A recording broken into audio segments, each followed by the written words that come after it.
fighter has the highest fight IQ? I don't think there's nobody in the game that has the fight IQ that I have. Off the chart. His fucking IQ. The highest fight IQ maybe ever. This guy hits hard. He's tough. He's this, he's that. And this guy has a dream. But my fight IQ will win this fight. The arsonist has oddly shaped feet. Fuzzy Wuzzy was a bear. Fuzzy Wuzzy had no hair. A creepy critter crawls continuously in the casket. We're having a conversation, on the back of UFC 308, which poses a question. What creates a star in the UFC? We have Ilia Topuria, who just knocked out two of the greatest fighters we've ever seen. I was about to say featherweight fighters, but realistically, Max Holloway and Alexander Volkanovski are two of the biggest fighters and best fighters we've ever seen in the UFC, I think. To knock them both out back to back like that, in itself could create a star, in my opinion. Mm-hmm. So we were all posed the question, I suppose, from this last performance, how big of a star is Ilia? Is he bigger than past stars we've had in the UFC? What creates a star in general? So in terms of where Ilia sits now, I don't think he's bigger than Pereira. But the reason I compare him to Pereira is because these are the two guys, Ilia and Alex, who I believe have become huge stars in the UFC in their own right without any gimmick. What do you guys think about their standing amongst other stars in the UFC currently? Yeah, I think I kind of agree with you in the sense of part of the difference for me, because I think we can argue that Ilia and Alex are probably fighter of the year. Well, it's going to be one of those two. I think where Alex surpasses him a little bit is in the fact that Alex has had a bit more time on top. He's been champ a little longer. He's been main eventing a little bit longer. He's had more time to kind of pack on these really high-level championship performances, whereas now Ilia is only at 2, right? We saw him knock out Alex, and then again with Max Holloway. Huge. But Alex has been doing that for, 2 years now? So there's been a little bit more time for Alex to kind of develop this legacy around him, just because he's got this crazy, oh man, he's fought this many times in so many days, and he's defended his belt this many times already, where most champs are only at 1. So he's just got more time to build lore. And I think that keeps him a little bit higher up, but that doesn't necessarily mean that Ilia won't get there. Yeah, I think where Ilia's sitting up, I feel like he's growing and we haven't reached his potential yet. He's definitely, his trajectory to being a star is has a lot of potential right now. Mm-hmm. If I were to put him anywhere, I'd probably say he's underneath Bejeda. Maybe I feel like he's over Izzy. He's underneath Hamzat, and then I think he's probably number 3 stars right now, just because he's having these great performances. He's very vocal on the mic. He's not scared to really just have that confidence that a lot of people just sit on the fence. Usually they'll sit on the fence and they'll be real milquetoast about what's going to happen. We'll see what happens Saturday night, and just be real milquetoast about anything. And I feel like a big thing is that he says he's going to go in there and fucking scrap, and then he goes in there and he fucking scraps, Mm-hmm. That's a really big thing. So I feel like if Ilia, I feel like there's no real star-making fights for him at 145, but I feel like if he goes up and beats fucking Islam, and he becomes the first person to beat, Islam since that knockout that he had, while he's on top, dethrones Islam, and I think he explodes. You know what I'm saying? Yeah. Personally, I would agree with you in terms of where he sits among other UFC stars right now. I don't know if you guys would have a top 3 UFC stars at the moment that you could put in a 1 through 3 order. Do you guys think off the top of your heads you would even have a list? It's tough because it really depends on the matchup. It depends on, if they're building the fight, but there's a couple people that are consistently like on big cards. Yeah. And it's Pajeda. It's, I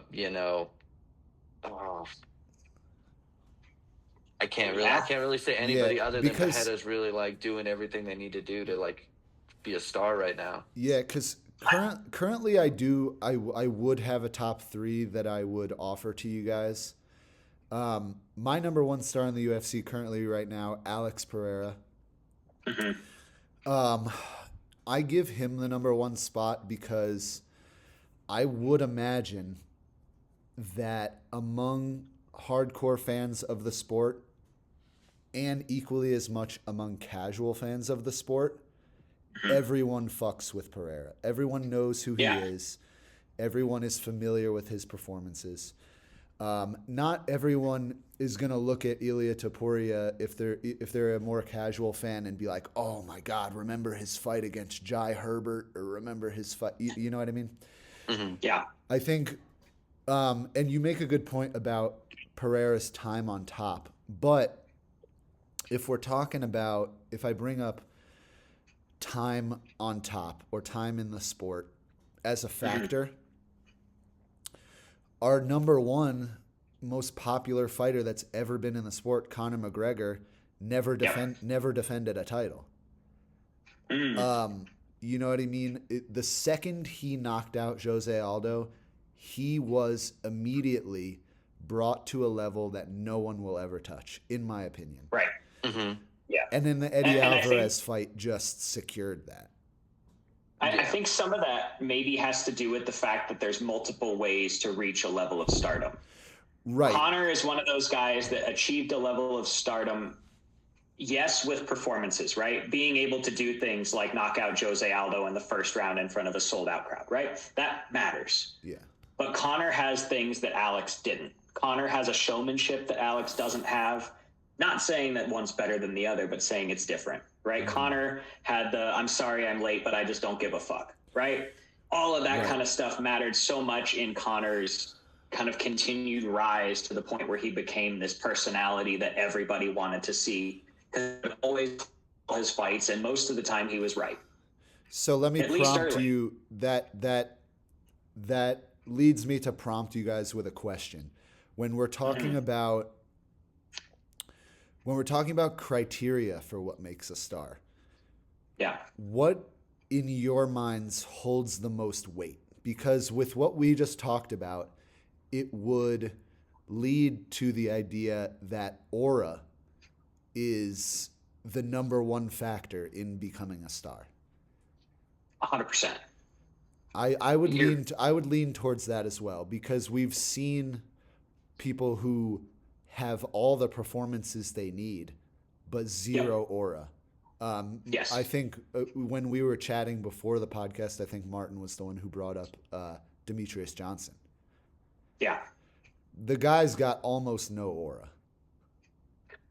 Or at least when he was defending his title in the UFC, almost no aura to speak of.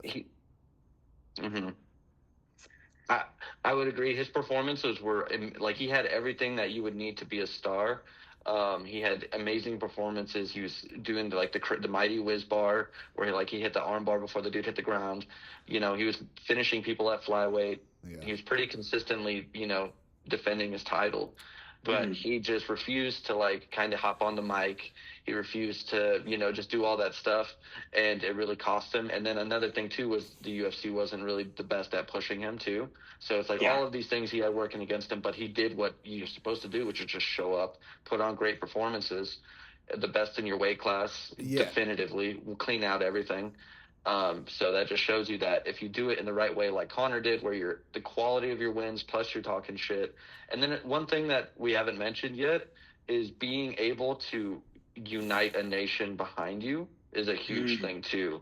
Whether it's oh, I'm from this country, I speak their language, or I represent this demographic or people, it's because that's a massive thing too with the eyes you can generate, and then obviously like the people that'll defend you in like comment sections and shit. For sure. Yeah, I agree. I mean, look, Demetrius Johnson really is a good, or look at really any American star. Yeah. Because there is this kind of feeling within America that if you have nationalistic pride for America, that you're part of a certain group of people who are sort of disliked by a lot of people in this country. So I think like for American fighters, the fighting for America sort of thing, walking out with an American flag representing America, doesn't really do much. No, that we don't unite behind an athlete like that, like Brazil does, or like the. Well, I mean, so the example that I can think of that comes right to my head, and it's an unfortunate one, is like the first fighter to really try and do that was Colby Covington, right? Where he was like, "Oh man, America, America," the whole thing, and people kind of see him as a heel. Right, He's but kind of I a think shithead. I do think he was doing less of an America thing and more of like it was more of a political ploy. Sure. Because I think if a well-liked fighter came out and was just like no political, like not insinuating any sort of political stance or anything, just I'm proud to be American, I'm representing the American people, blah, blah, blah, what it means to be American, I think that would do a lot better than what Colby Covington did. However, we've seen people sort of try that before. Michael Chandler walks out with the American flag. Yep. Chris Weidman. Yeah. Those are the guys that come to mind that are like represented American fighter representatives. And it just doesn't work here. It doesn't work with American fans, and it makes all the other fans from all the other countries hate you that much more. Yeah. Now, back to the Demetrius Johnson thing, because we were talking about performances. He had all the performances you could want. I mean, even if you talk about like, flyweights and Demetrius Johnson didn't really get a lot of knock. I mean, dude, he like practically one punch KO'd Joe Benavidez. Like that was impressive when he sat down on that right hand, and Benavidez like was very close to Shadow Realm. And then the body lock takedown to the flying armbar over Ray Borg. I mean, these types of performances should make you a star. But do you think it matters more if it was at a heavier weight class?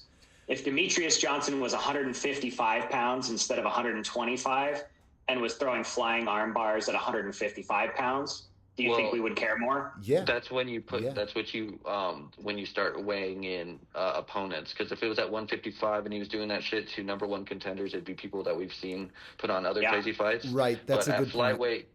At flyweight, it was a new-ish weight class, so we haven't really figured out the hierarchy yet, and a lot of big athletes weren't really there yet. So I feel like they didn't have enough opportunity to fight each other too much before they got to the title.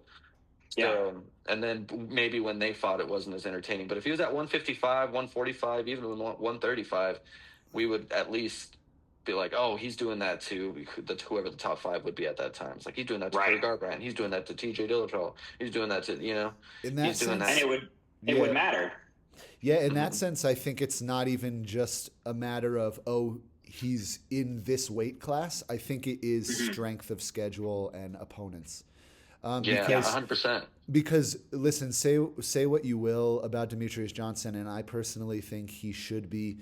I mean, the greatest of all time talk is a little bit of a weird conversation, but if you are going to have that conversation, I think you put Demetrius Johnson in the top 3. 100%. But I think in terms of his star power when he was in the UFC, he just wasn't getting opponents that people felt were like, oh, that was impressive. He beat that guy. You know what I mean? That matters a lot. And I think just where flyweight was when it first got started, there just weren't the competition level wasn't as high as, say, a featherweight or a lightweight. It was like it'd be equivalent to when Ronda was fucking everybody up, and it's like, Right. well, yeah, who did she fuck up? She fucked up Jessica Ai. She fucked up who else? Kat Zingano. You know, it's like okay, She and then fucked you up, like see like those God, what was Betch that other? Kohea. Well, Holly Holm fucked up Betch Kohea. That was my most memorable Betch Kohea getting fucked up fight. That one was great. The thing is, though, it's like when you have a new weight class, like I said, people haven't figured like who's in the hierarchy yet, you know? So like the Mighty Mouse's like best performances haven't really aged the best.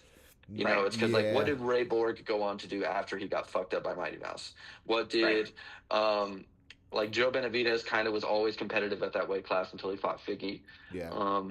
And then, you know, what did fucking Tim Elliott go on to do? He was at the bottom of the bantamweight rankings, you know, if anything. So in terms of star power, you know, in terms of star power for a weight class, as far as a weight class goes, you know, if you're talking about like, you know, what weight class carries the most weight in terms of star power and stuff like that, I think the flyweight division missed out. The UFC fucked up by trading Demetrius Johnson, because we could have seen DJ versus Figgy, which would have made the flyweight division so much more exciting. Even DJ versus Moreno would be an incredible fight. Yes. There's some great ones now, and that's the unfortunate part, is he missed that opportunity where the division has really evolved into something that I think people care about. Yeah. I also struggle, and I'm all glaze DJ all day. He's one of my favorite fighters. He's a great fighter for sure. He's a martial artist.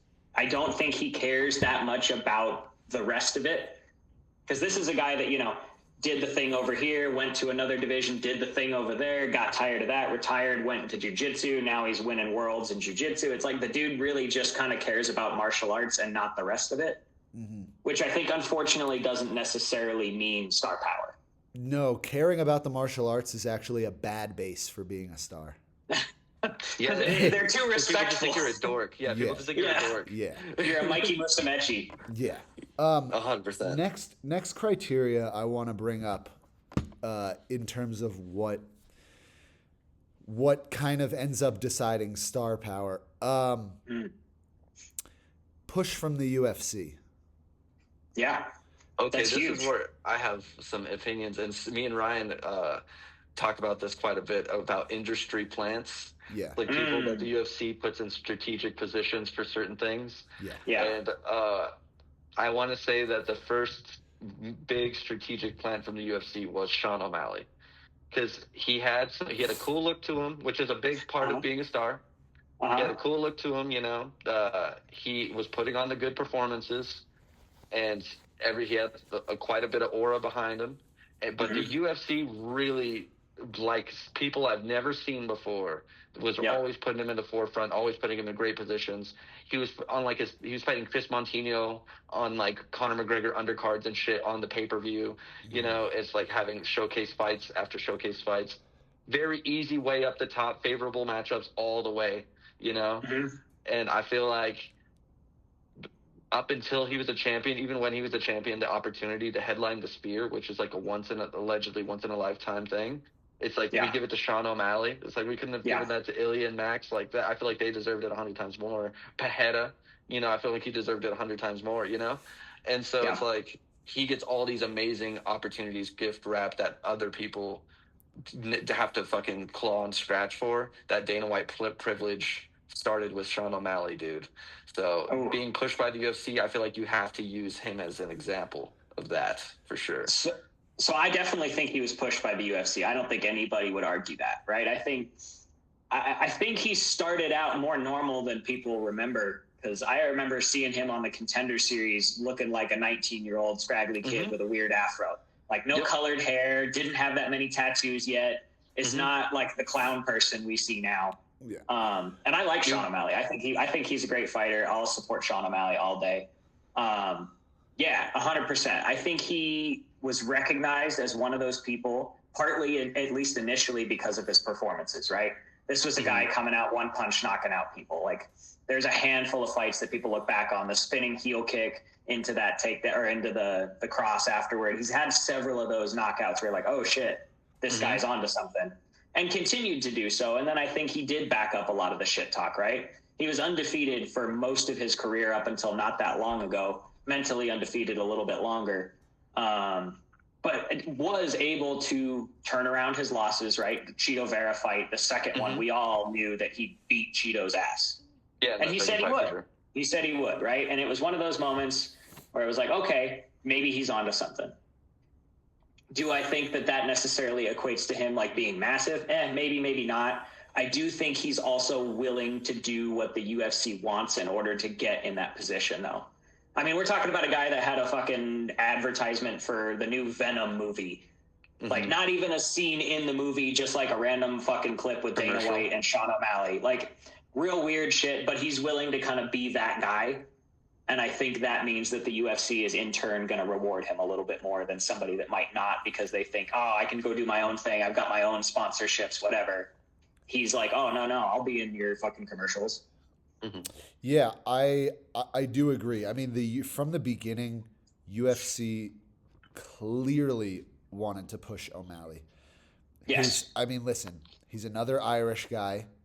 You know what I mean? In the time when O'Malley came onto the Contender Series and had that knockout that got him the contract, it was very clear, to me at least, that the UFC was looking for the next Conor McGregor. And they said, whoa, look at this guy. Another skinny Irish kid who's knocking people out, talking shit. You know, I think, you know, there's a big difference between the type of fighters that the UFC sees them fight and says, oh, we got to bring this guy in. We got to push them. They have potential to not only put on exciting fights, but also be a personality for the UFC and bring more money into the company. And then there's also the type of fighter where they get picked solely based on merit and they become a star undeniably through essentially a meritocracy, which I do think fighting is like a good mix of both. You know, it's like a bit of a meritocracy. You know, we see guys like Bilal Muhammad make it to the title and now he's champion. Nobody wanted Bilal to be champion, but he got there. Yeah, he's a negative star. Almost. UFC did not want, they didn't want Bilal to become champion. That's why they're giving him, that's why they're immediately giving him Shavkat on his first fucking defense. Because Shavkat is a guy who is kind of a good mix of both. He's earning his keep based on merit, but he's also this guy. He's, you know, the boogeyman of the division. He doesn't speak English, so no one really knows what he's about, and he's finishing every fight. He's getting it mostly based on his merit, but there's an aura level to him that I think the UFC really enjoys. Yes. And this is where we can segue into comparisons between where Ilya's at and where Sean O'Malley's at. Because if you compare their records, right, Ilya essentially marched up the division. Yeah. Amazing performance after amazing performance against the big names, talking shit in between. And like I'm telling, fucking crazy performance against Josh Emmett, fucking up Ryan Hall when he has a notoriously like unfan-friendly style that looks fucking annoying. Up Bryce Mitchell. Fucking up Bryce Mitchell in the grappling, where Bryce Mitchell's like, he's like, oh, I'm a grappler. He's like, all right, I'm gonna sub you real quick. Yeah. You know? So, and these are insane star making against different styles of matchups against big names, because all these people individually had their own versions of hype behind them.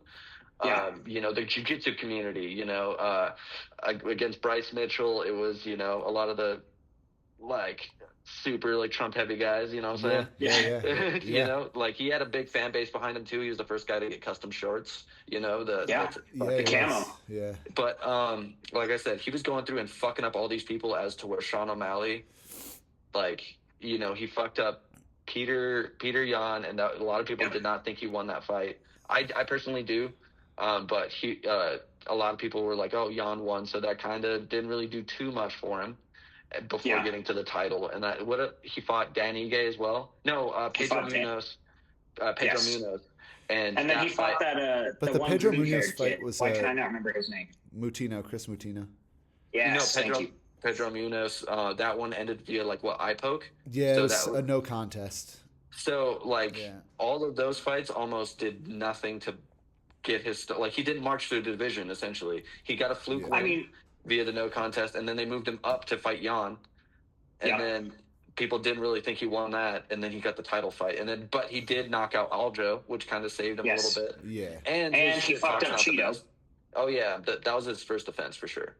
Yes, I do agree. He's unfortunately not as good of a speaker as folks like Connor, or I think even Ilya. And I think Ilya's just got a little bit of that aura where he can kind of say whatever he wants and people are going to kind of agree with him to some extent. But does it matter in the sense Pereira, not necessarily good on the mic, but it doesn't really matter for him because he's got his own way of navigating it. That's his whole thing. All he has to do is say Chama and everybody fucking goes nuts. Yeah, dude, that's exactly. Pereira's whole thing.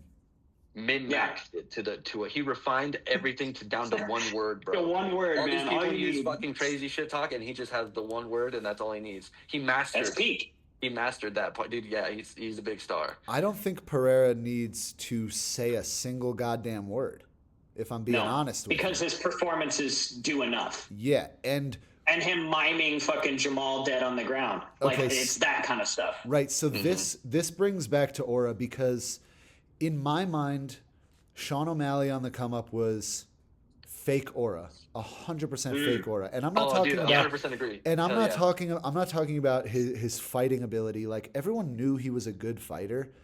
Yes. But we weren't impressed with seeing him barely beat Andre Sukumtat. We were not impressed with him knocking out Eddie Wineland. We were like, all right, UFC, come on, you're trying to build this guy up clearly, and then. I think the Peter Yan fight was the most important fight for his career because that was the fight where, at least for me, I went from okay, this guy clearly wants to be a star, but he needs that win over Peter Yan to actually convince people about what he's been saying. So here's a question then. Do you think if he comes back in the rematch and finishes Merab, does that fix it? I don't know, because if I'm being quite honest with you, so I've gone through a roller coaster ride with my opinion of Sean O'Malley. At the beginning, I hated him. He started to grow on me a little bit with the Peter Yan performance, and then obviously started to put on a couple more performances, and he became almost undeniable. Okay, he knocked out Aljo. Okay. There's no way you can deny him now. And then he does the shit where he just can't admit that he lost to Merab. He does. He's in my mind, he's always been very unlikable. I think it's because he caters a lot to a certain age demographic. I think he caters to the youngest age demographic of UFC fans the most. Yeah, he caters to Jake Paul fans. Yeah, to influencers and stuff like that, and those kind of crowds of people, and who are pound for pound the most annoying. Yeah, 100%. So I feel like he almost plays into that crowd more because that's where he's more accepted. You can't play into the hardcores because we'll start criticizing him. Okay, so now I'm gonna pose a question. I think I know the answer. I mean, I know my answer, but I'm almost 100% sure that I know your guys' answer. Bigger star currently, Ilya Topuria or Sean O'Malley? Oh, Ilya for sure. That was my answer as well. Sean O'Malley. After last night, it's not even Saturday night. It's not even questionable. So then here's the thing, because Ilya does have aura. He's not a guy who's just putting on great performances and becoming a star solely off his performances. He has aura, but it's clearly not fake. Right. Yeah, dude. It's natural charisma. Yes, it's just who he is. Yes. And which is why Connor's so good too. And I don't think people understand, Topuria deserves so much credit. English, I think, is his 4th or 5th language. Yeah. And he is, in America, a huge star. Yeah. I don't think people give him enough credit for that. It's one thing to be able to do the press conferences and do the media day and say all the right things in your native language. Sure. But a language that he just learned, like, I mean, if we look back, his English has gotten so much better over the last like 2 years. So clearly, like, English is a recent thing for him, and he destroyed Max in their one-on-one that they did with Brennan Fitzgerald. He destroyed Max in the press conference, and he's not being fake. Like, everything that Ilya says, I believe it. Well, you could tell that too. That was noticeable. You see in that first 10 seconds of the fight, he's like, all right, Max, I'm going to come out and I'm going to point to the center of the octagon. And then guess what? He did. He went out there. He was like, all right, let's swing. And Max switched it up. Max was like, no, I'm good. This is where we can start comparing Ilya to Israel Adesanya in the sense to where it's like when he says he's going to go out there and he's going to march you down and beat the fuck out of you, he does it, and he's like really like he's like, oh, I'm confident enough in my skill set to where I can really get in the pocket with you and scrap and make this a fun fight, as opposed to I'm just gonna play it safe, skirt on the outside, and point fight to a boring decision. Because even Sean Strickland, who was on his way to being like a really great American star, he was he was on top of the world when he beat Izzy, but it's just like all of his fights are like people are starting to realize that his fights are actually really fucking boring. And it's losing him aura, so. Well, it's 100%. It's the false promises, right? Oh man, I want to go out there and kill a guy. We're going to bleed for you. And then jab for 5 rounds. Yeah. Because what ends up happening is people like us will go to our friends that are like not casuals or don't follow the sport as heavy as we do and be like, bro, this fight's going to be fucking nuts, dude. You're going to want to check it out. They fucking hate each other. They're going to get in there and they're going to scrap. And then like Mukayev and Manuel Cap just go in there and fucking hug each other's nuts. This is where like I've been trying to fucking say this to myself for years and telling myself to stop fucking doing this. But I do, like, when I'm watching the pre-fight shit, the press conference, the media day shit, I try to pick up on things and say, oh man, the way he just answered that question, oh man, he's feeling good. That's gonna be a factor. That's gonna be a factor. And then the fight happens and it never fucking goes. Robert Whittaker sounded so good leading up to this Khamzat fight. Like, you know what I mean? He was saying all the right things. He convinced all of us. Yeah. He convinced everybody, dude. And that's where I just think, like, if you can be a guy like Pereira, or you can be a guy like Topuria, who Topuria really only talks shit when prompted. Like, if you can be a guy who just, like, isn't trying too hard on the mic, and you can go out there and put good performances, in my mind, that's the biggest star. A guy who is performance-based and when prompted can talk shit with the best of them. But at the same time, you need those highlight reels to back up your shit talk. Because Colby Covington can shit talk right now, but he's really like a negative star at this point because his performances are notoriously terrible. And it's like, bro, you don't even fight that good in another industry plant, kind of. Yeah. So I guess going back to kind of the point we made earlier, does this get into the Mystic Mac effect, right? The ability to be like, I'm going to go in there, I'm going to do this, and then he did it. And he did it and did it and did it and did it to the point where we're like, oh man, you got to watch the press conference for Conor because he's going to call his fight and then he's going to do it. Yeah, I think that's more performance based. Yeah, I think yeah. I think it's more so just like Ilya could have said all he wanted. I'm going to be the first guy to knock out Max, and maybe he did it, maybe he didn't. At the end of the day, the performance, because if he was saying before this fight, I'm going to be the first guy to knock out Max, and then he goes in there and has a good fight against Max, but wins a decision, his aura goes down. 100%. So people and that's what really I think happened to Israel Adesanya. Yeah, I think Izzy and Sean O'Malley are both two great examples of you have to understand the type of performances you can put on against your opponent and be careful not to overdo the trash talk. Right. And I guess some of that is selling the fight too, right? I'm sure there's some obligation level of well, I need people to watch. If I'm going to be this big star and I'm going to sell out this arena, then people need to show up. And there's certain things you got to say to get people to show up. Or you do like what Alex does and you continue to shock everybody over and over and over again. And that does it for you. Yeah. And I mean, I think here's the thing. I think people will criticize Pereira for his level of opponent. Can you though at this point? Yeah, I think you can. I think his best win is the Izzy win.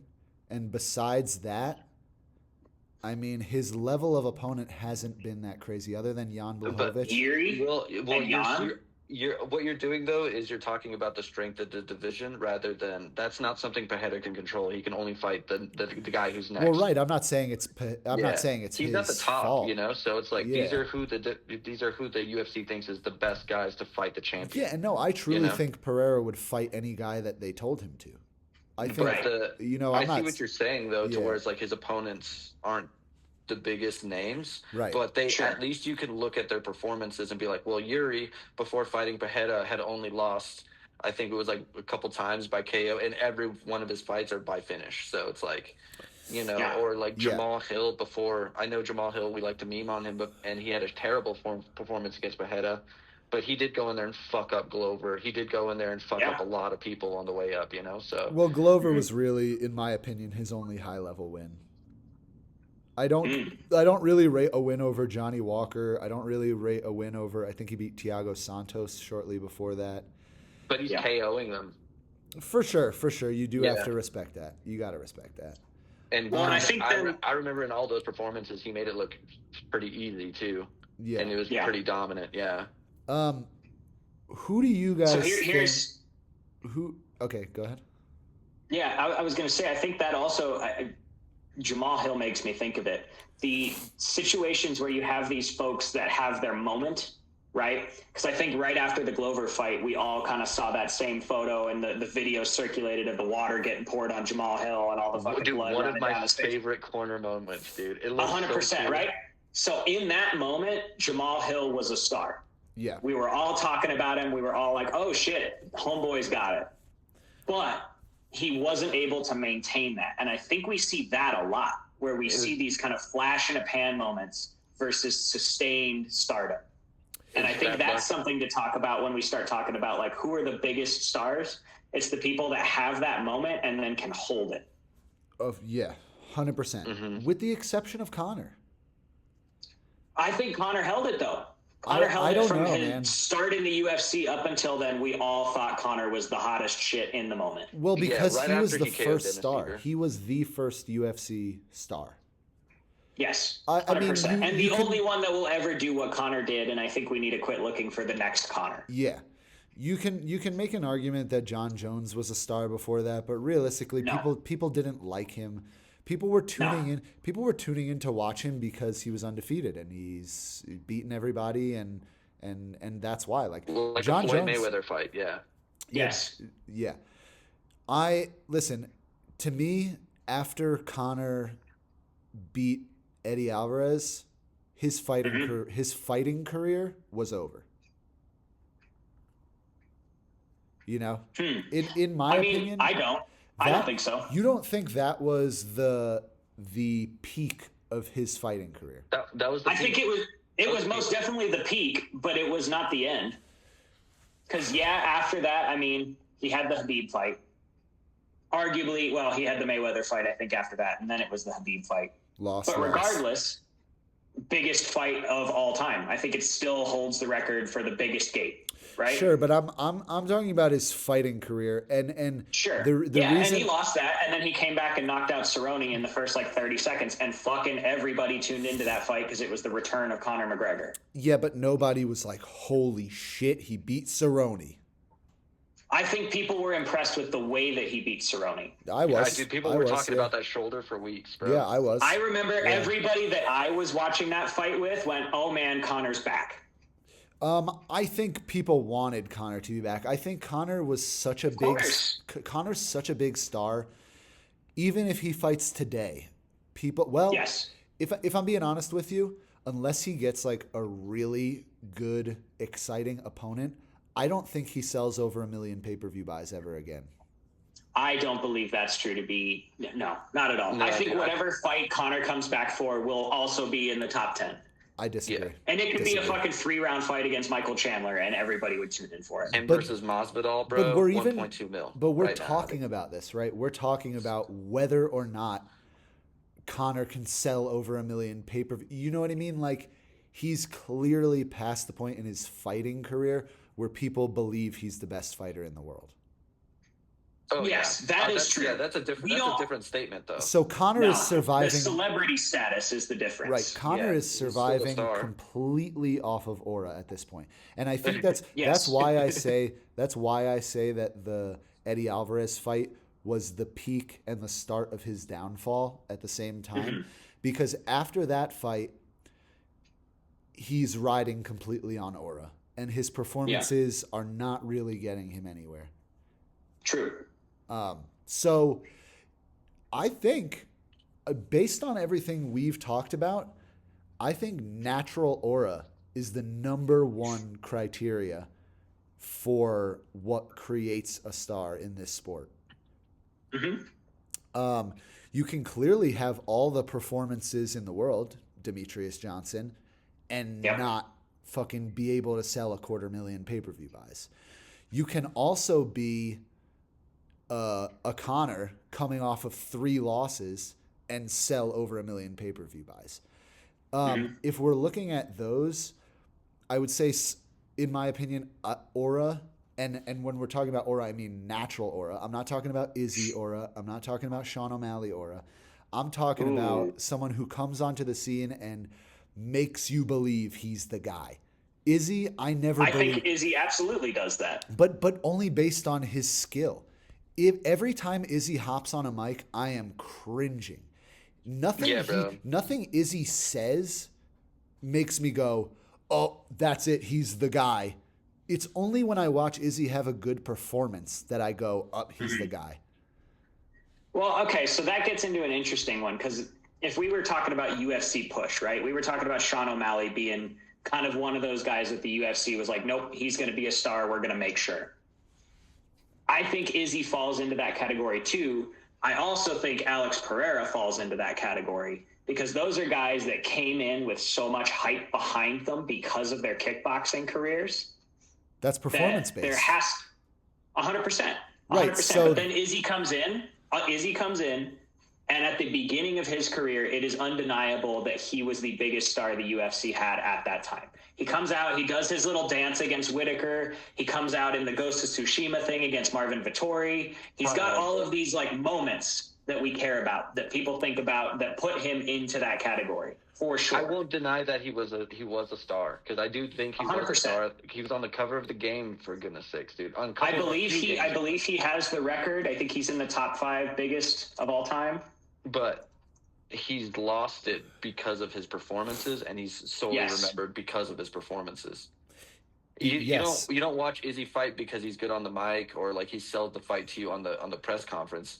You watch him fight because he's so good at kickboxing, and you might see some crazy shit. Right, which is exactly my point. And once you realize that crazy shit wasn't coming, people stopped caring, and people actually actively started to hate him. You know? Yeah. Yeah, I think I think it was pretty obvious that people liked Izzy's performances more than him trying to make us believe he was a star. And I think I don't think he tried as hard to make us believe he was a star as someone like Sean O'Malley. Sean O'Malley clearly is like the number one try hard. Like pick me. He's a pick me. Like please. he's a pick like, me. Yeah. Yes. Yeah. It's like I'm gonna dress ridiculous so everybody looks at me. I don't put Izzy on that level of pick me, but he clearly was in his shit talk, in his lead ups to the fight, in the press conferences. He clearly was like writing down lines to say at the press conference, and things along those lines. The frozen like Elsa line. Everything, dude. Every line he's ever said at a press conference, I believe Izzy was in a hotel room writing down in a notebook before. Yeah. I'm gonna leave him looking like Ricky Martin, botched. You know, come on, dude. Come on, bro. All right, one honorable mention. But Cody this is Garbrandt. this is why I do. Oh wait, what did you say? I said honorable mention, Cody Garbrandt, bro. Yeah. I mean, Because it was one of those moments, right? He had his flash in the pan against Cruz. Yeah. and he fucked it all up by going up against TJ, dude. But Yep. you can't deny that Cody Garbrandt had all the moments. He looked Yep. cool, which is another thing we haven't really said a lot about. It matters. You have to look cool in order to be a star, bro. Because if Jake Hadley had everything, bro, if Jake Hadley had it all, the shit talking on the mic, if Sean wouldn't Woodson matter. had it all, the shit talking on the mic, the crazy performances, highlight reel knockouts, people would not look at him and be like, yo, that's my fucking dude right there, dude. Mhm. I agree. You know? Appearance. So Appearance. Cody yeah. Garbrandt came in here. He looked cool. The amazing performances, shit talking on the mic. I think Cody Garbrandt could have been bigger than Sean O'Malley by Yes, a mile. but he bro. fell up I short agree. because of his performances.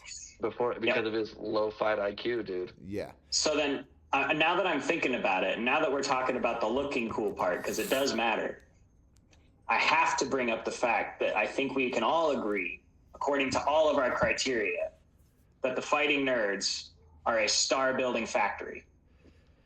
I agree. They all look Oh, cool. dude. All of their performances are fucking nuts. The mic skills maybe are a little tough, right? But then we're that's a talking little tough. about- They're Brazilian. They're Yeah, Brazilian. yeah. But you got Carlos Prates going to the fucking press conference smoking a cigarette. So fuck it, right? Yeah, bro. Yeah. You can. Charles Oliveira can't speak English either, dude, but he's a star because of his Performance. performances. Looks cool, and when he does speak on the mic, bro, when the translator translates, they fucking, you know, if they do it the right way, dude, it's possible. You can do it with the 100%. translator. Yep. Okay, The so champion has a name, dude. what I Ooh, the Bronx. yeah, dude, Dude, Bronx, baby. I've always been a fan of Charles, like since he was Yes. since he fought at 145, and no one can understand him. You know what I mean? Yep. But he clearly has personality. You know, he's not a guy that Americans can understand when he's speaking, but he's a guy that has personality. I mean, when he was going on that win streak before he got the title. Mm-hmm. Remember when he was knocking people out and choking people out and then doing that thing? I'm going to turn off my filter. Wait, can I turn off my filter? Where he was shaking his shoulders. Oh man, yeah. Where he's like Yeah, pretending dude. like his legs are giving out and he's shaking his shoulders. Man. And that is such a little thing, but it adds to aura, which you know further makes me believe aura is the number one criteria for making a star. Yeah. It's like drinking out of a teacup, dude. Yeah, After dude. you knock somebody out. Oh my god, that was badass. Clean. Dude, all right, so do we got to throw memeing and emoting during the fight, Yeah. bro? Yeah, in there? memeing, During the emoting. fight? Emoting, dude. The Emoting during Alex the fight. Pereira, fucking Kabi Yeah, Lame or dude. whatever Yeah. the fuck the guy's name is.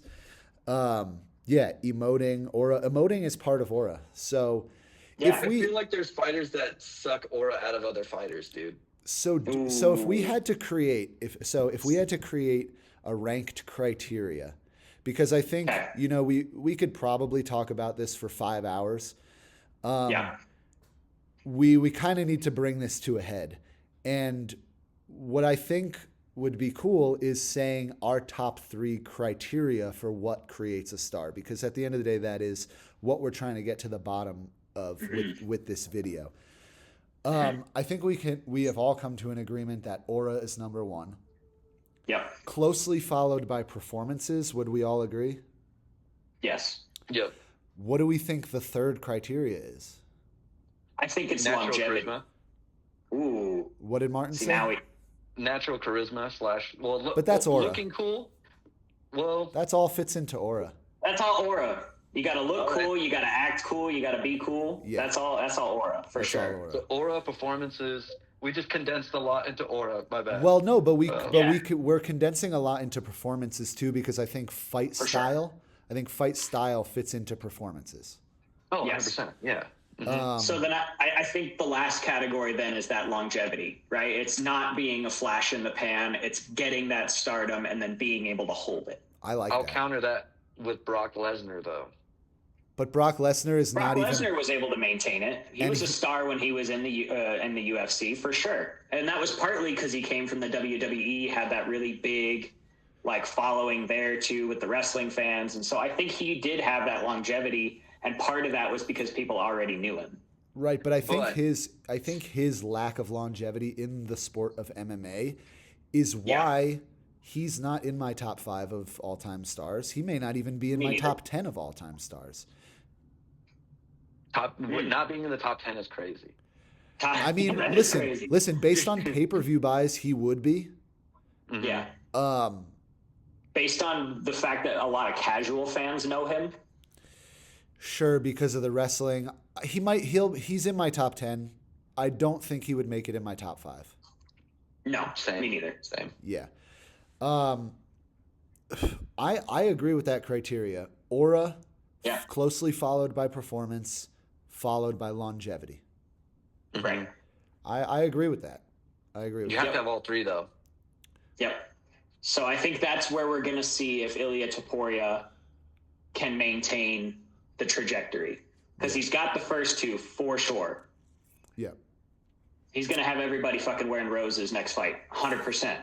The question is can he continue to hold it? Dude, he's 27 years old. Yeah. I think he can hold that title for the next 3 years.